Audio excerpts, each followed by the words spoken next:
जय हिंद एस्पिरेंट्स, आप सबका स्वागत है एसएसबी क्रैक एग्जाम्स में। मेरा नाम है नवज्योति और आज हम डिस्कस कर रहे हैं refraction of light with a quick revision. तो देखिए, एनडीए या सीडीएस एग्जाम के पॉइंट ऑफ व्यू से रिफ्रैक्शन एक इंपॉर्टेंट टॉपिक है। इससे रिलेटेड क्वेश्चंस आते हैं। मैं कोशिश करूंगा आपको जल्दी से जल्दी जितने टॉपिक्स कवर करवा सकूं उतने करवाऊं, और जो एग्जाम पॉइंट से बिल्कुल इंपॉर्टेंट है उस पर हम ज्यादा टाइम लगाएं। ठीक है, तो चलिए शुरू करते हैं। सबसे पहले समझते हैं रिफ्रैक्शन होता क्या है। तो बेसिकली ये क्या है कि एक बेंडिंग ऑफ लाइट रे है। जैसे मीडियम चेंज होता है तो एक तरीके से एक आप समझिए कि पार्टिकल्स की जो पैकिंग है, किसी भी सब्सटेंस के अंदर या मटेरियल के अंदर पार्टिकल्स पैक्ड है। अगर वो आप मानिए अगर वो सॉलिड है तो पैकिंग बहुत क्लोजली पैक्ड है।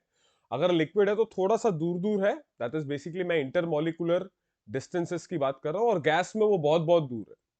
ठीक है, तो आप डेंसिटी को as a medium as a parameter मान सकते हैं कि उसके रिस्पेक्ट में आप समझिए कि लाइट की जो स्पीड है वो कैसे चेंज होगी। अगर बहुत भीड़ भड़के में से आप ट्रैवल करके जाते हो तो आपकी स्पीड, अगर आप तेज भाग के आ रहे हो तो अपने आप धीरे हो जाएगी। और अगर पार्टिकल्स या भीड़ में, या भीड़ वहां नहीं है, लोग दूर दूर हैं, तो आप बहुत तेजी से आ रहे थे और आपकी स्पीड बहुत ज्यादा कम ना होकर आप आराम से पास करके निकल सकते हो। So that is basically how speed of light gets change. अगर packing of molecules inside the substance बहुत हेवी है, जैसा सॉलिड्स में होता है, तो डेफिनेटली स्पीड ऑफ लाइट बहुत ज्यादा कम हो जाएगी। और इसी लाइट के स्पीड में चेंज होने की वजह से लाइट रे जो है वो बेंड हो जाती है अपनी नॉर्मल पाथ को फॉलो ना करते हुए। जैसे मान लीजिए ऐसे आ रही है, यहां एक मीडियम आया, यहां टकरा के अब ये बेंड हो सकती है इधर भी इधर भी। So this is basically called as refraction. ये हमेशा इसके लिए जरूरी है कि दो मीडियम हो और मीडियम्स के बीच में डेंसिटी का एक अच्छा खासा फर्क हो। यहां पर ये डेंसिटी जो है, this is not mass by volume but this is called as optical density. और ये ऑप्टिकल डेंसिटी ही बेसिकली अभी हम आगे पढ़ेंगे, it's called as refractive index. ठीक है, तो ये तो था basic refraction. Laws of refraction समझते हैं हम लोग। जैसे रिफ्लेक्शन के थे वैसे ही इसमें भी होता है कि जो इंसिडेंट रे है, यानी कि एक लाइट रे आ रही है, इस तरीके से आई, ये बाउंड्री पे उसने टकराया। ये बाउंड्री कौन सा है? दोनों मीडियम, पहला मीडियम खत्म हुआ और वहीं से दूसरा मीडियम शुरू हुआ। सब्सटेंस वन सब्सटेंस टू के बीच का बाउंड्री लाइन वहां पे टच किया। अब यहां से, क्योंकि मैंने जैसे आपको बताया कि जो डेंसिटी है वो चेंज हो गई, पैकिंग बदल गया, तो उसकी वजह से लाइट की स्पीड में चेंज आया और उसकी वजह से बेंड हुई वो। तो दो डायरेक्शन में बेंड हो सकती है।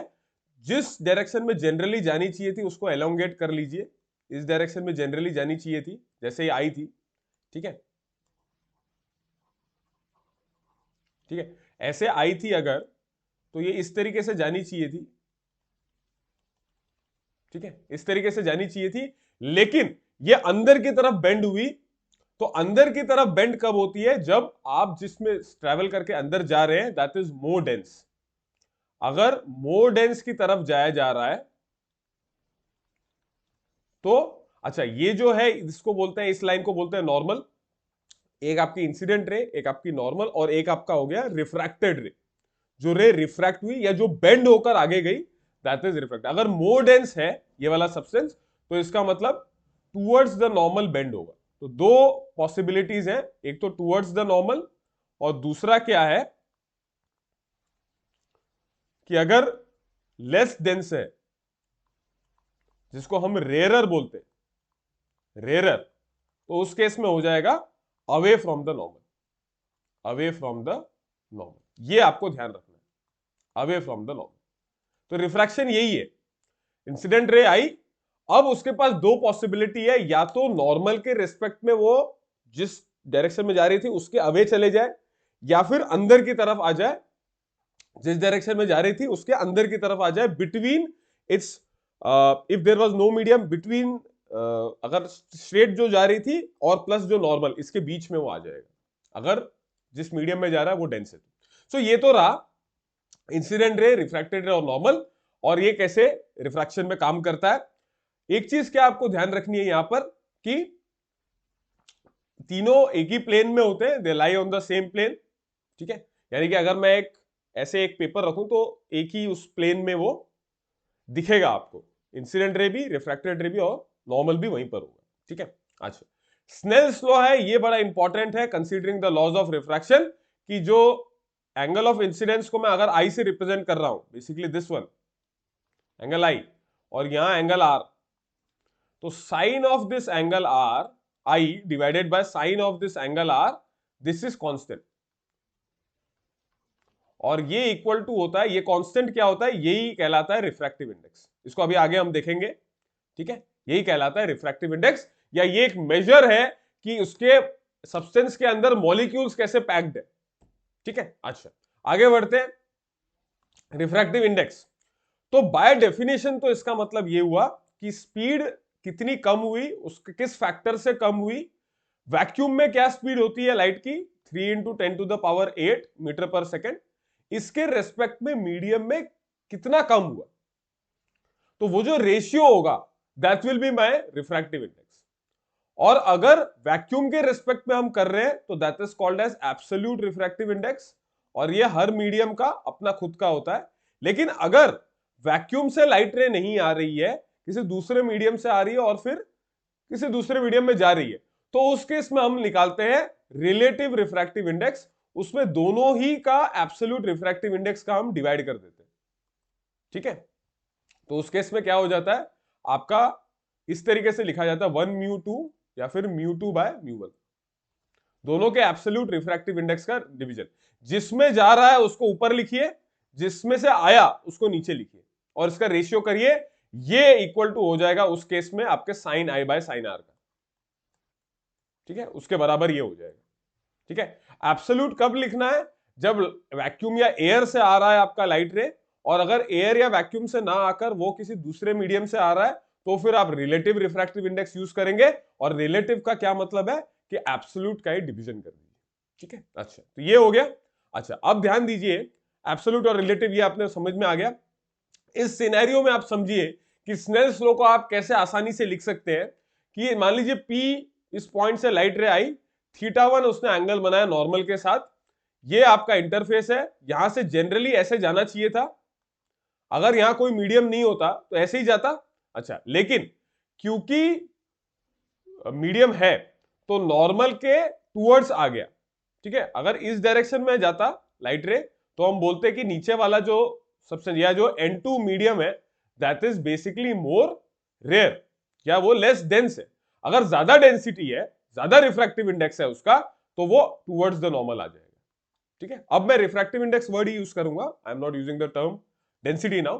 तो आप स्नेल्स लॉ इसमें कैसे लिख सकते हैं, आप इसको ऐसे लिख सकते हैं कि उस मीडियम में जो उसका रिफ्रैक्टिव इंडेक्स है उसको लिख दीजिए N1 into sine θ1 is equal to N2 into sine θ2।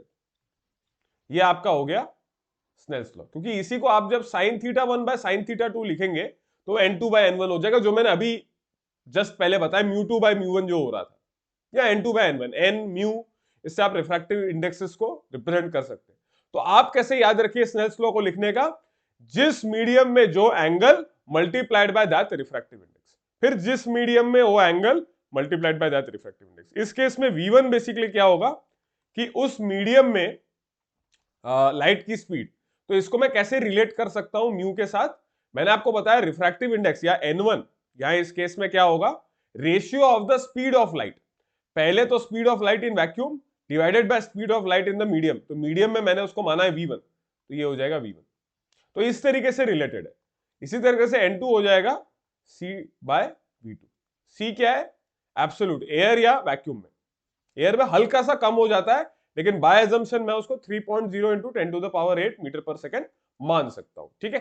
तो N1 N2 इस तरीके से रिलेट हो जाते हैं, ठीक है। इसका मतलब देखिए C तो कांस्टेंट है, तो इसका मतलब रिफ्रैक्टिव इंडेक्स जो है के इनवर्सली रिलेटेड है आपका वेलोसिटी, मतलब जिसका रिफ्रैक्टिव इंडेक्स ज्यादा उसके अंदर स्पीड ऑफ लाइट उतनी कम। इसी तरीके से जिसके अंदर रिफ्रैक्टिव इंडेक्स कम उसके अंदर स्पीड ऑफ लाइट बहुत ज्यादा, ठीक है। जैसे आपने बोला कि 1 जो है वो बेसिकली रिफ्रैक्टिव इंडेक्स होगा एयर का। कैसे? क्योंकि C बाय C हो जाएगा, 3.0 डिवाइडेड बाय 3.0 तो 1 हो गया। अब बाकी सारे रिफ्रैक्टिव इंडेक्स आप जब मीडियम के निकालोगे तब क्योंकि नीचे 3 नहीं आ सकता, कुछ और ही आएगा, तो वो हमेशा वो 1 से बड़ा ही होगा। ठीक है, आगे बढ़ते हैं। So this was all about refractive index and Snell's law. अच्छा, आगे बढ़ते हैं लेंस के बारे में। तो लेंस क्या है? बेसिकली एक ट्रांसपेरेंट मटेरियल है बीच में और दोनों तरफ बाउंडिंग है किसी सरफेसेस के थ्रू, और जनरली इन सरफेसेस को मैं मिरर्स के फॉर्म में मान सकता हूं फॉर, ताकि मैं इनको याद रखूं इनके नाम से।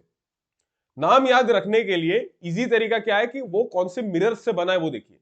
ये वाला जो मिरर है ये भी कन्वेक्स है और यहां से भी आया हुआ ये भी कन्वेक्स होगा।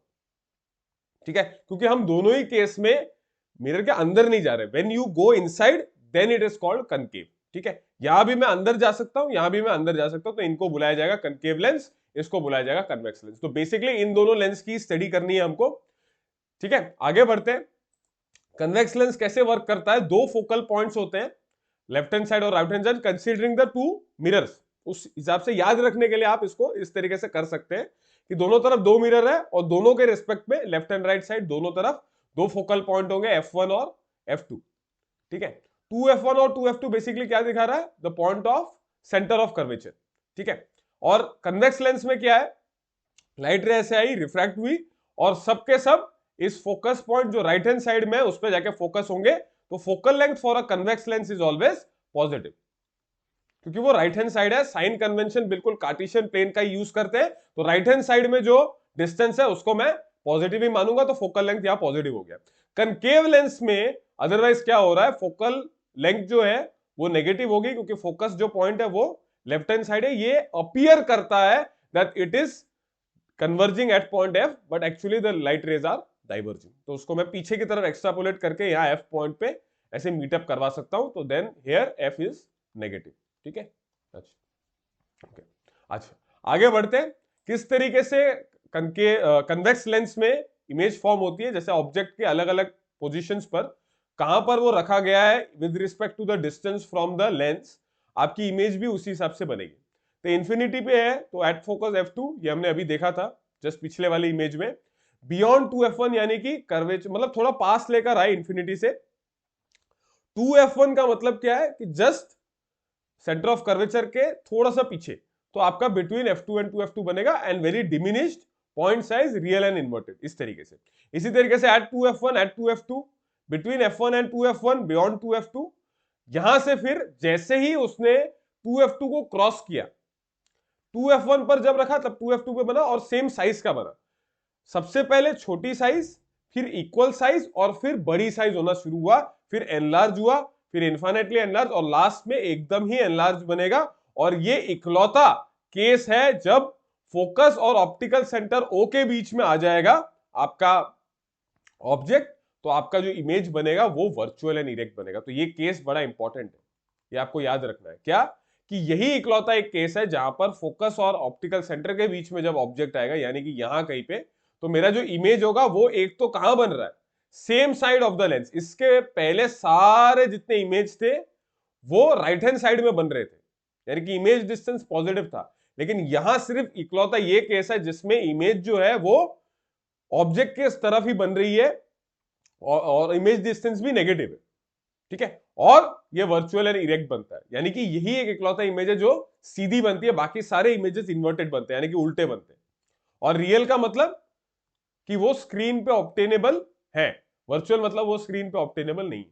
ठीक है, चलिए आगे बढ़ते हैं। तो ये तो image position, image formation by convex lens था। कन्वेक्स कनकेव लेंस के रिस्पेक्ट में सिर्फ दो ही केस बनते हैं, एक तो एट इंफिनिटी और दूसरा between infinity and optical centre O of the lens. इसमें देखिए फोकल पॉइंट यहां है, तो ये यही बन जाएगा जब आपका ऑब्जेक्ट इंफिनिटी पर है, और जब पास लाए तो यही कहीं पर बन जाएगा फोकस और ऑप्टिकल सेंटर के बीच में। और दोनों ही केस में वर्चुअल एंड इरेक्ट बनेगी और बिल्कुल छोटी बनेगी, बिल्कुल ही छोटी बनेगी। ठीक है, सो ये था कन्वेक्स एंड कनकेव लेंस। आगे बढ़ते हैं। Power of a lens, this is an important topic. Focal length अगर दी हुई है, अगर मीटर में दी हुई है तो जस्ट उसका इनवर्स। अगर सेंटीमीटर में है तो कैसे हो जाएगा? आप पहले फोकल लेंथ को किसमें कन्वर्ट करेंगे? मीटर में करेंगे तो F/100 हो जाएगा। तो इसको बेसिकली डायरेक्टली आप लिख सकते हैं 100/f, लेकिन ध्यान रखिए f should be in centimetre.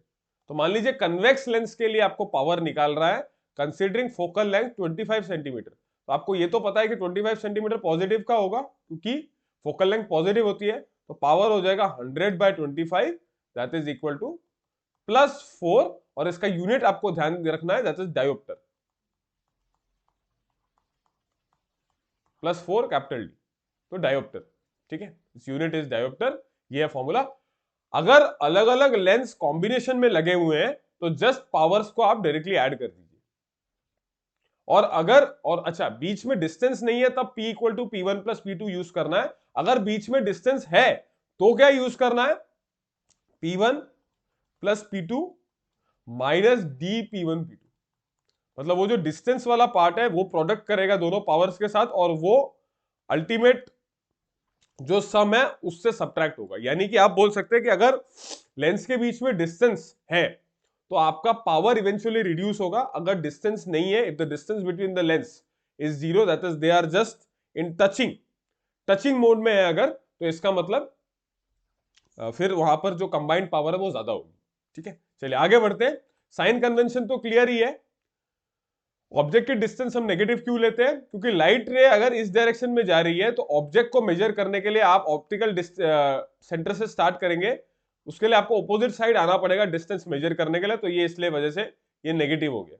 अगर यहां इस केस में बात करें तो लाइट की डायरेक्शन तो यही है, और इसी डायरेक्शन में आप डिस्टेंस भी मेजर करेंगे ऑप्टिकल सेंटर में for the right hand side, तो इसलिए यहां इस केस में ये हो जाएगा पॉजिटिव। ऊपर जाएगा तो पॉजिटिव, नीचे आएगा तो distance will be considered negative, just like in the Cartesian plane. ठीक है, अच्छा मिरर फॉर्मूला ये इंपॉर्टेंट है, 1/v - 1/u = 1/f, this is important. ठीक है, इमेज डिस्टेंस, ऑब्जेक्ट डिस्टेंस और फोकल लेंथ को कनेक्ट करता है ये फॉर्मूला, और ये इंपॉर्टेंट है। इसी तरह से मैग्निफिकेशन बेसिकली क्या होता है, हाइट जो ऑब्जेक्ट अटेन करता है, हाइट जो इमेज अटेन करता है divided by height of the object. तो दोनों के हाइट्स का अगर रेशियो हम निकाल रहे हैं तो हाइट्स के रेशियो मतलब अगर 1 से बड़ा आ रहा है तो इसका मतलब इमेज की हाइट बड़ी है, एनलार्ज इमेज बन रहा है। अगर 1 से कम है तो इसका मतलब if m is greater than 1, इसका मतलब एनलार्ज इमेज, मतलब इमेज बड़ी बन गई, और अगर m लेस देन 1 है इसका मतलब इमेज की हाइट कम हो गई, तो आप बोलेंगे इट इज डिमिनिश्ड। इसी तरीके से अगर पॉजिटिव आई तो इसका मतलब इरेक्ट है, positive that means it is erect, और अगर m is negative that means it is inverted. तो ये m की वैल्यूज का मतलब है। ठीक है, और यही फिर आप v/u से भी निकाल सकते हैं कि object distance by image distance by object distance करके भी ये सॉल्व आउट करके निकाला जा सकता है। तो ये था लेंस फॉर्मूला और मैग्निफिकेशन। आगे बढ़ते हैं। रिफ्रैक्शन की वजह से आप नेचर में देख सकते हैं कि कई सारे फिनोमिना होते हैं, और ये जो टॉपिक है ये भी इंपॉर्टेंट है considering exam point of view. NDA में इससे एनडीए के एग्जाम में इससे क्वेश्चंस आए हैं, तो देखते हैं इसका क्या मतलब है। पहले तो स्टार्स जो ट्विंकल करते हैं वो रिफ्रैक्शन की वजह से, और सनराइज और सनसेट इसमें थोड़ा जल्दी हो जाता है सनराइज देन द एक्चुअल, और थोड़ा सा टाइम ज्यादा लग जाता है फॉर द सनसेट। ये होता है, ये भी होता है रिफ्रैक्शन की वजह से, लगभग 2-2 मिनट का एक्स्ट्रा टाइम जाता है, यानी कि हर दिन +4 मिनट एक्स्ट्रा जाता है for actual sunrise and delayed sunset की वजह से 4 मिनट से बढ़ जाता है। तो देखिए ट्विंकलिंग ऑफ स्टार्स कैसे हो रहा है, रिफ्रैक्शन बेसिकली हो रहा है एटमॉस्फेयर के अंदर। एटमॉस्फेयर के अंदर अलग अलग लेयर्स हैं, अलग अलग लेयर्स के अलग अलग पैकिंग है, तो इसलिए अलग अलग रिफ्रैक्टिव इंडेक्स है, और इसी के अंदर इसका मतलब एटमॉस्फेयर के अंदर ही जो लेयर्स हैं उन्हीं के अंदर रिफ्रैक्शन होता जा रहा है, और ये कंटिन्यूअसली होता जा रहा है। तो स्टार के केस में क्या हो रहा है, वहां से जो लाइट रे आ रही है फ्रॉम द स्टार, तो वो एटमॉस्फेयर में रिफ्रैक्ट होकर आ रही है और फिर मेरे आंखों पे आ रही है। मैं स्ट्रेट अवे जब देखता हूं तो मुझे हल्का सा स्टार की पोजीशन दूसरी तरफ दिखती है। तो ये जो हल्का सा मूवमेंट हुआ, ये एक्चुअली तो आप देखें अगर डिस्टेंस नापे तो ये काफी बड़ा है, लेकिन क्योंकि स्टार एक्चुअली बहुत दूर है तो उसका मूवमेंट हल्का सा दिखेगा। और क्योंकि जो एटमॉस्फेयर है उसके अंदर के जो लेयर्स है उसमें भी जो ये जो पैकिंग की मैं बात कर रहा हूं आपको, ये भी चेंज होती रहती है विद सम स्लाइट डिफरेंस, ये होता रहेगा, मतलब वो स्टैटिक नहीं है, चेंज होता रहता है। तो इसका मतलब रिफ्रैक्शन भी जो है वो अलग अलग तरीके से बार बार बदलती रहेगी। कई या आप बोल लीजिए कि जो बेंडिंग है लाइट रे, वो जो फिर मेरी आंखों में आ रही है वो बदलती जा रही है। तो इसका मतलब ये है कि लाइट जो है वो बार बार अपनी पोजीशन ऐसे ऐसे हिलता हुआ दिखेगा। तो वो जो हिलता हुआ है वो एक वेवरिंग सा इफेक्ट देता है। जैसे नॉर्मली अगर आपने ट्रेन के इंजन के ऊपर देखा हो तो वहां हल्का सा एक वेवरिंग सा इफेक्ट आता है, तो वही उस वेवरिंग की वजह से आप देख सकते हैं कि आपको लगेगा कि स्टार्स ऐसे ट्विंकल कर रहे हैं, उनकी लाइट रे बढ़ रही है, कम हो रही है, बढ़ रही है, कम हो रही है। तो ये ट्विंकलिंग ऑफ स्टार्स क्यों हो रहा है? क्योंकि एटमॉस्फेयर के अंदर रिफ्रैक्शन होता जा रहा है उन लाइट रेस का जो स्टार से आ रही है। इसी तरीके से सनराइज और सनसेट में भी क्या हो रहा है, एक्चुअली जो पोजीशन है सन का, वहां से जब लाइट रेज आ रही है तो फिर वो रिफ्रैक्ट होकर आ रही है आंखों में। मैं जब स्ट्रेट अवे देख रहा हूं तो उसकी पोजीशन दूसरी जगह दिख रही है, एक्चुअल में दूसरी जगह है। फिर एक्चुअल में यहां है, मुझे दिखेगी यहां पर एक्चुअली है, मुझे दिख रही है यहां पर। तो इसकी वजह से एक मतलब वो ये यहां पर पहले था और मुझे दिख बाद में रहा है। मतलब आप समझ रहे हैं, ये होराइजन जो है मेरा, जो स्ट्रेट अवे जो मेरा हॉरिजॉन्टल वे में अगर मैं देखूं दैट इज माय होराइजन, तो उससे पहले है सूरज एक्चुअली, लेकिन बिकॉज ऑफ रिफ्रैक्शन वो मुझे दिख यहां पे रहा है। तो इसकी वजह से टाइम का है एक लैप्स क्रिएट हो रहा है वहां पे, या तो बढ़ रहा है या टाइम ज्यादा लग रहा है। हाँ, ज्यादा लग रहा है। तो इसकी वजह से मेरा 4 मिनट से बढ़ जा रहा है। सनराइज पहले दिख रहा है मुझे क्योंकि एक्चुअल सन कहीं है और मुझे दिख आगे रहा है, और इसलिए सनसेट में भी टाइम ज्यादा लग रहा है। ठीक है, तो this was two phenomena based on atmospheric refraction. इसी तरह से एक और फिनोमिना हम समझते हैं, that is important, that is called total internal reflection. ये कब होता है? जब आपका लाइट रेस जो आ रही है ये अगर रिफ्रैक्ट होते होते, इसके लिए इंपॉर्टेंट क्या है कि नीचे वाला जो मीडियम है ये डेंसर हो और ऊपर वाला जो हो वो रेयरर। ऊपर वाला कैसा हो? रेयरर। तो डेंस से जब हम रेयर जाते हैं तो हमको समझ में आता है कि रिफ्रैक्टिव इंडेक्स की कमी हुई, इसका मतलब बेंडिंग जो है वो नॉर्मल से अवे होगी। तो पहले में तो ये देखिए, ये तो सीधा निकल गया। इस केस में देखिए हल्का सा रिफ्रैक्ट हुआ, हल्का बाहर गया। एक्चुअल में ये फिर B3 के पॉइंट पे देखिए, ये यहां से ऐसे जाना था लेकिन ये ऐसे चला गया, मतलब अवे फ्रॉम द नॉर्मल हो गया। ये था आपका नॉर्मल, तो ये अवे फ्रॉम द नॉर्मल। इसी तरह से ये, अब नेक्स्ट पार्ट क्या है कि मैं अगर एंगल ऑफ इंसिडेंस, ठीक है, नॉर्मल के रिस्पेक्ट में बढ़ाता जाऊं तो मेरा जो एंगल ऑफ रिफ्रैक्शन है वो भी बढ़ रहा है, और वो एक्चुअली ज्यादा बढ़ रहा है। एक पॉइंट पे ऐसा आएगा कि ऐसा एंगल ऑफ इंसिडेंस आपने लिया जिसमें जो एंगल ऑफ रिफ्रैक्शन है वो 90 डिग्री हो गया, आर जो है वो 90 डिग्री हो गया। इस एंगल ऑफ इंसिडेंस को बोलते हैं क्रिटिकल एंगल।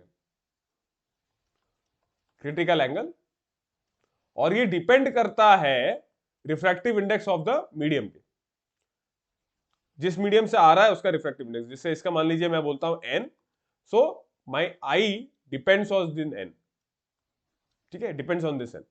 अब आपने क्रिटिकल एंगल से थोड़ा और अगर बढ़ा दिया आपका एंगल ऑफ इंसिडेंस, तो आपका ये जो रिफ्रैक्टेड रे है ये बेंड होकर सेम मीडियम में आ जाएगी। ये देखिए, और बेंड होकर जब ये सेम मीडियम में आ गई, so that can be basically termed as a reflection, क्योंकि एक ही मीडियम में हो रहा है, और इसको फिर कहलाता है ये टोटल इंटरनल रिफ्लेक्शन। तो कैसे हुआ? आपने एंगल ऑफ इंसिडेंस को बढ़ाया, आप डेंस से रेयर मीडियम जाते गए, और रेयर मीडियम में एंगल ऑफ रिफ्रैक्शन बढ़ता गया। एक पर्टिकुलर एंगल ऑफ इंसिडेंस पे एंगल ऑफ रिफ्रैक्शन 90 डिग्री हो गया, या आपका जो रिफ्रैक्टेड रे है ये उस बाउंड्री लाइन पे आ गया। अब आप हल्का सा भी क्रिटिकल एंगल बढ़ाए तो आपका जो रिफ्रैक्टेड रे वो बेंड होके अंदर आ जाएगा। तो इसका मतलब वो सेम मीडियम में ही आ गया, दूसरे मीडियम में लाइट रे मेरा गया नहीं, और इस फिनोमिना को कहते हैं आप टोटल इंटरनल रिफ्लेक्शन। ठीक है, और इसी क्रिटिकल एंगल का जो साइन होता है दैट इज, या इसको आप 1/μ बोल सकते हैं। तो इस तरीके से फॉर्मूला बन जाता है। तो अगर जैसे डायमंड का है वो रिफ्रैक्टिव इंडेक्स होता है 2.42, ये होता है रिफ्रैक्टिव इंडेक्स, और एक्चुअली 1/n पे डिपेंड नहीं करता, इनवर्सली डिपेंड करता है रिफ्रैक्टिव इंडेक्स। मतलब रिफ्रैक्टिव इंडेक्स अगर बहुत ज्यादा है तो क्रिटिकल एंगल बहुत कम होगा, यानी कि टोटल इंटरनल रिफ्लेक्शन करवाने के लिए आपको बहुत ज्यादा एंगल ऑफ इंसिडेंस करने की जरूरत नहीं है।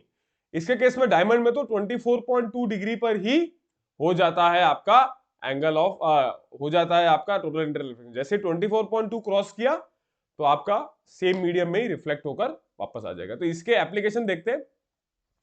इसके दो मेन एप्लीकेशन है, एक तो ऑप्टिकल फाइबर्स, ये आपको ध्यान रखना है।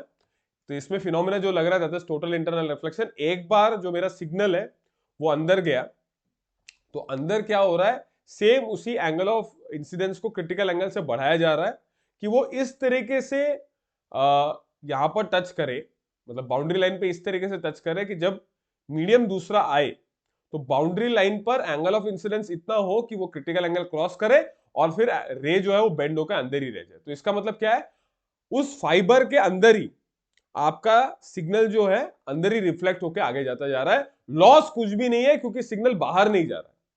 सिमिलरली स्पार्कलिंग ऑफ डायमंड, मैंने आपको बताया वही 24.2 डिग्री यही मिनिमम है। इसको जैसे ही क्रॉस करेगा आपका रिफ्लेक्ट होना अंदर शुरू हो जाएगा।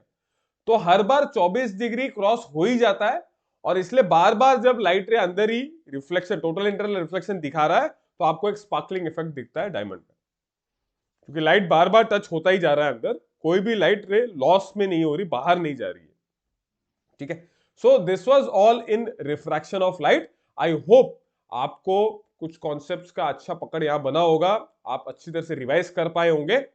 सो आपको अगले वीडियो में मैं मिलता हूं। Thank you so much and जय हिंद। अगर आप एक डिफेंस एस्पिरेंट हैं और SSB interview, NDA, CDS, AFCAT जैसे एग्जाम्स के लिए प्रिपेयर कर रहे हैं तो आप एसएसबी क्रैक एग्जाम्स के कोर्स को चेक करना ना भूलें। आप हमारी लर्निंग एप्लीकेशन को गूगल प्ले स्टोर से भी डाउनलोड कर सकते हैं।